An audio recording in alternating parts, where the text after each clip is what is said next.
Hartanya dirampas, diusir anak sendiri. Saat dengar suara dari bawah pohon, nasib kakek ini berubah. Diceritakan Arifin adalah pria miskin. Saat umur hampir setengah abad beliau baru menikah. Suami istri ini lalu membuka toko kelontong dan hidup tentram. Namun malangnya, sang istri meninggal setelah melahirkan seorang bayi laki-laki yang dinamai Heri.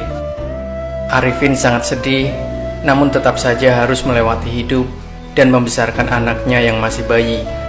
Setiap hari pagi-pagi buta sekali, ia akan menggendong anaknya sambil berjualan. Pelan-pelan hasil kerja kerasnya membuahkan hasil. Tokonya mulai ramai pelanggan dan ada sedikit tabungan untuk mencukupi hidup. 20 tahun berlalu begitu saja.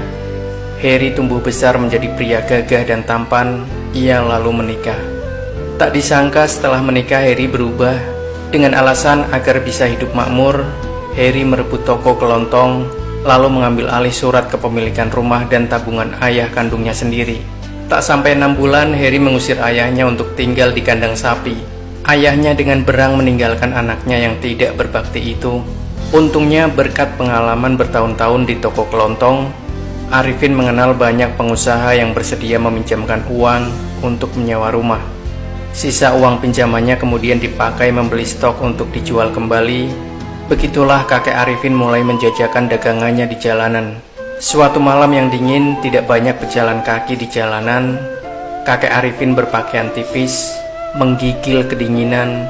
Ia lalu putus asa dan berjalan pulang, mengarah ke kediamannya. Tiba-tiba ia mendengar suara tangisan bayi. Ia celingak ke kiri, celingu ke kanan, tapi tak ada satupun bayangan orang. Semenit kemudian terdengar lagi suara tangisan bayi, makin lama makin nyaring. Kakek Arifin lalu mencari sumber tangisan itu, menemukan sebuah keranjang yang diletakkan di bawah pohon di tepi jalan. Saat dibuka, seorang bayi laki-laki menangis meraung-raung, nampak kedinginan. "Orang tua macam apa yang membuang anak ini?" ujar kakek Arifin. Dia mengeluarkan anak itu dari keranjang, menggendongnya dan menghiburnya agar tidak menangis lagi. Tangisan anak itu mulai melemah. Kakek Arifin dalam hatinya berpikir bahwa kini ia masih harus membayar banyak utang. Bila ditambah anak ini lagi, pengeluarannya akan bertambah banyak. Namun saat menatap wajah bayi itu yang merah karena kedinginan, kakek Arifin lalu memutuskan untuk membawanya pulang. Setibanya di rumah, kakek Arifin menatap bayi itu dengan seksama. Mungkin bayi ini sudah kecapean menangis, apalagi rumahnya hangat. Kini bayi itu tertidur pulas. Wajah kecil itu mulai membuat kakek Arifin teringat wajah kecil anaknya Heri. Ngapain masih pikirin anak gak berbakti itu? Pikir kakek Arifin. Kakek Arifin lalu mulai membuka bungkusan kain yang membungkus bayi itu. Mendapati bahwa kain yang dipakai adalah kain halus yang hanya mampu dibeli keluarga berada. Kakek Arifin menghela nafasnya. Sudahlah, dulu juga dilewati dengan miskin, dan aku masih bisa besarkan Heri dengan baik. Kamu tenang saja nak. Asalkan masih ada aku, Arifin, kamu tidak akan kelaparan.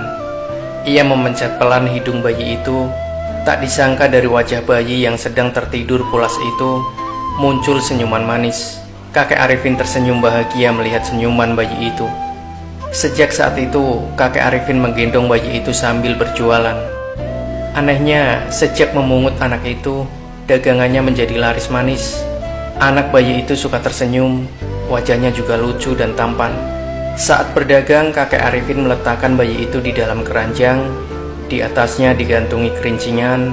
Saat kerincingan berbunyi, bayi kecil itu akan tertawa senang. Pejalan kaki pun terpincut akan kelucuan bayi itu, lalu membeli barang dagangan kakek Arifin. 2 bulan berlalu, kakek Arifin berhasil melunasi utang, bahkan masih ada uang lebih untuk ditabung. Suatu hari saat mau keluar rumah, sebuah mobil mewah tiba-tiba berhenti di depan rumahnya. 2 orang pelayan keluar, lalu sepasang pria tampan dan wanita cantik turun. Dari pakaiannya, kelihatan pasangan ini bukan orang biasa. Seorang wanita tiba-tiba menunjuk kakek Arifin berkata, "Itu dia, saya melihat dia menggendong pergi tuan muda." Kakek Arifin terperanjat kaget. "Maaf pak, boleh masuk berbicara sebentar?" Pria tampan itu bertanya.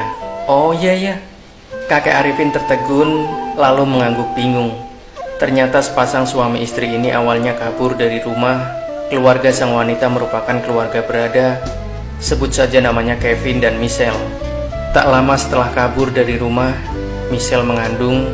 Saat Kevin sedang bepergian keluar kota, keluarga Michelle tiba-tiba datang mencari, mendapati Kevin tidak ada di sana. Salah paham mengira Kevin tidak mau bertanggung jawab akan kehamilan Michelle. Keluarga Michelle lalu menyuruh pelayan membuang anak itu tak lama setelah melahirkan.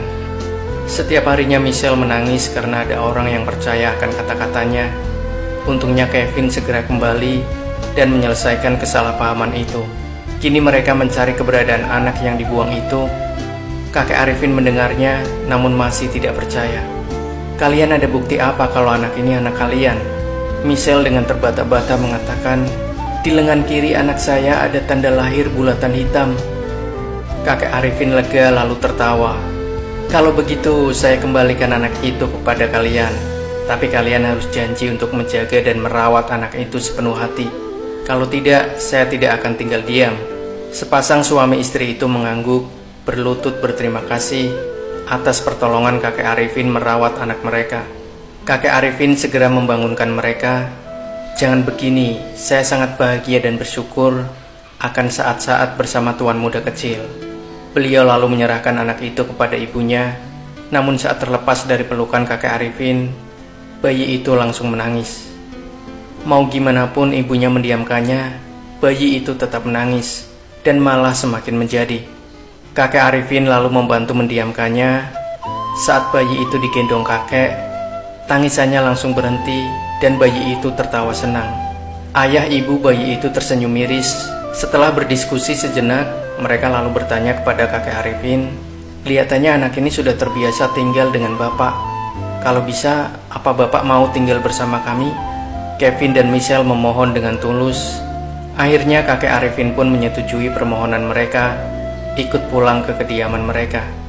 Ternyata keluarga mereka adalah keluarga Sutomo, keluarga terkaya di kota. Kakek Arifin ditempatkan di rumah besar, dan tak lupa ada beberapa pelayan yang ditugaskan untuk merawat kakek. Kakek Arifin tidak terbiasa tinggal tanpa bekerja. Ia lalu meminta pekerjaan ke keluarga Sutomo.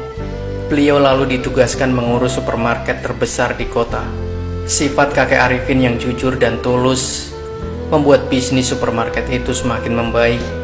Keluarga Sutomo bahkan membagikan sebagian sahamnya ke kakek Arifin.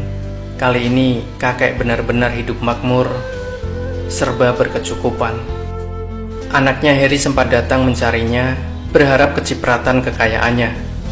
Namun diusir dan pulang dengan tangan hampa.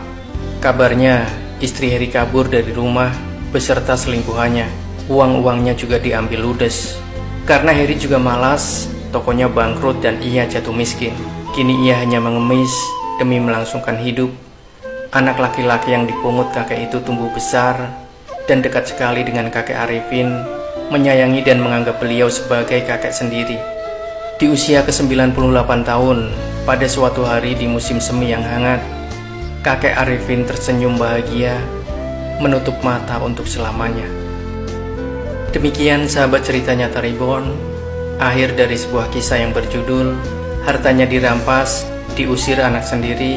Saat dengar suara dari bawah pohon, nasib kakek ini berubah. Semoga kita bisa mengambil hikmah dari kisah ini. Jangan lupa klik like dan share video ini, subscribe channel Cerita Nyata Reborn, dan sampai ketemu lagi di kisah yang lebih menarik lainnya. Sampai jumpa. Wassalamualaikum warahmatullahi wabarakatuh.